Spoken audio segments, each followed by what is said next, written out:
He was in South America for a few years. Now he lives in Spain, in Cadiz. Spain? How romantic. Sometimes I think I'll never see him again. But if he could be told how he were put upon, how he defended others against that madman, surely the law would spare him. Some of the sailors were caught. They pleaded their case. Captain Reed was clearly insane. But they were hanged anyway. No, Frederick's safe in Spain. But if he comes home, he'll be condemned to death, I'm sure.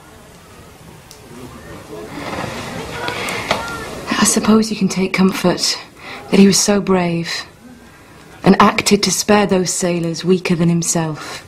Yes, I do. But I confess that sometimes I wish he had been more of a coward. If it meant my mother might see him once more.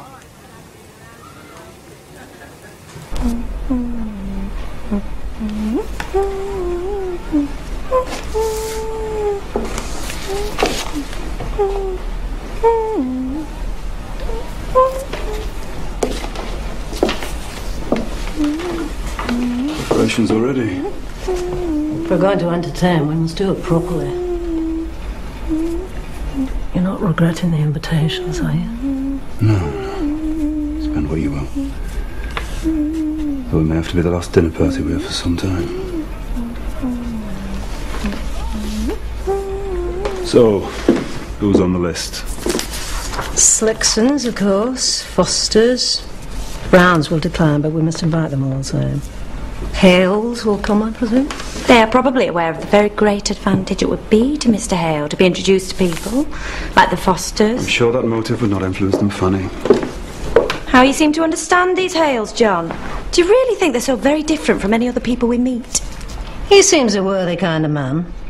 Oh, rather too simple for trade. She's a bit of a fine lady, with all her low spirits.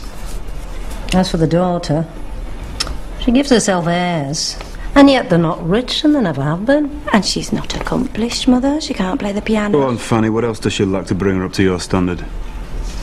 I heard Miss Hale say she could not blame herself, John. If you would let us alone, we might perhaps see her merits and like her. I'm sure I never could.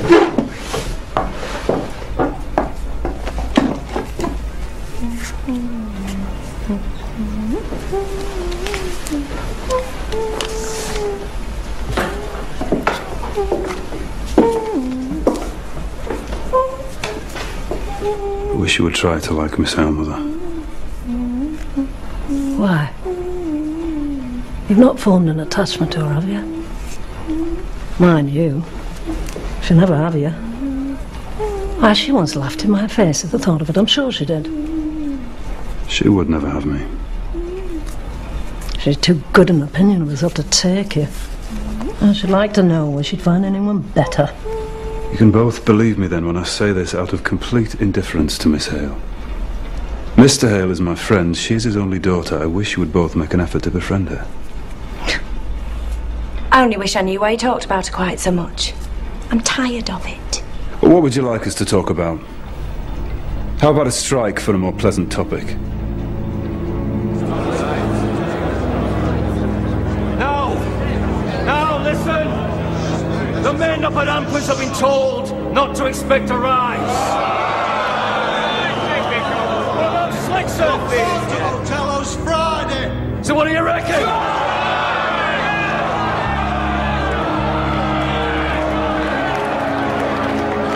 I thought so.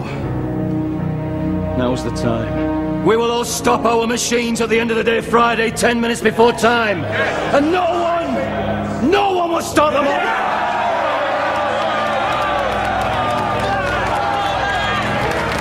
What if Slickson decides to offer, do anything to keep his mill working at advantage of others? Then you still come out. Remember, if we all refuse to work, we are the strong ones! How long do you think masses will last out if we're all together? A week, 2 weeks at most. What if they're sending Ferrans from Ireland? Fulton would! He died before being dictated. I'll take him down if he gives me half a chance!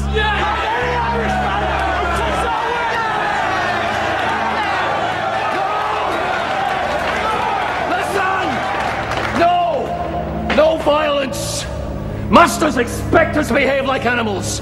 We will show them we are thinking men. We will not be outthought. The only enemy of the strike is ourselves. Now we must manage this strike well. Not like 5 years ago, when half of us went back to work before the others. That understood? This is it. We keep together. Friday evening it is!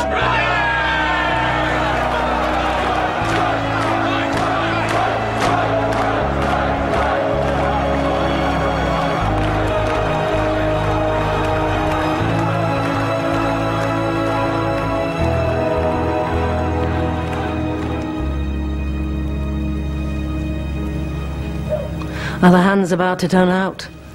They're waiting for the moment I have to turn down the wage demands. Are there many orders in hand? Of course. I know that well enough. The Americans are flooding the market. Our only chance is producing at a lower price and faster.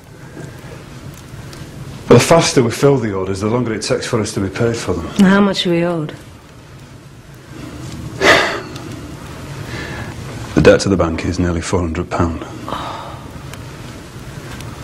The men are less patient. They've barely made up pay since the last cut. Why don't they listen? I think that just by putting their ignorant heads together, they'll get their way. Don't worry, Mother. It's a young industry. These problems will iron themselves out. We're not yet in the position of selling up. Can't you get men from Ireland? And you can get rid of the strikers. I would. I'd teach them that I was master and could employ who I like. Yes, I can. And I will too if the strike lasts. It'll be trouble and expense, but I will do it rather than give in.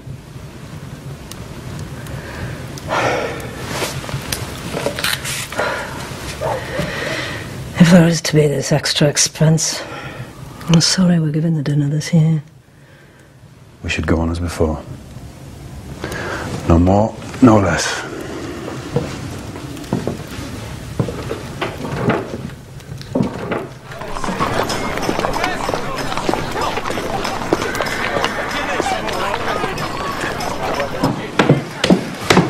There now, Mother.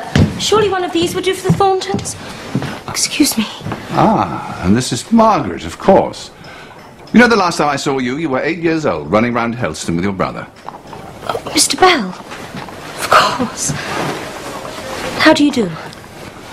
Well, Hale, I thought then that she would grow into a handsome young woman, but this goddess I never imagined. Come, Belle. Margaret will not understand your humour. Oh, no offence, my dear. Of course not. I'm pleased you've come to visit at last. With all this talk of strikes, I thought I'd better check with my banker whether I should sell up my property. Surely not.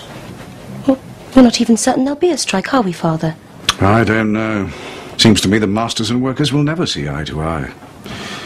And in my teaching capacity, I meet many a working man. They have some dreadful tales, and speak from the heart, and have arguments for the strike which appear to me to be entirely logical. You know, they suffered a pay cut 5 years ago, and have never got back to those wages.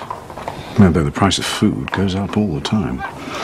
But then our friend Thornton comes to read, and he answers my questions and puts the other side so eloquently. I truly don't know what to think. Sure, Mr. Thornton does put his own view very eloquently. I'm surprised the Thorntons are having a dinner with trouble looming. Well, the Thorntons have an annual dinner on exactly the same date every year. Time nor tide stops for Mrs. Thornton's dinners. She does not turn back for any man. Now that is very true. You know, Margaret's also made friends amongst the workers. Really? Extraordinary girl.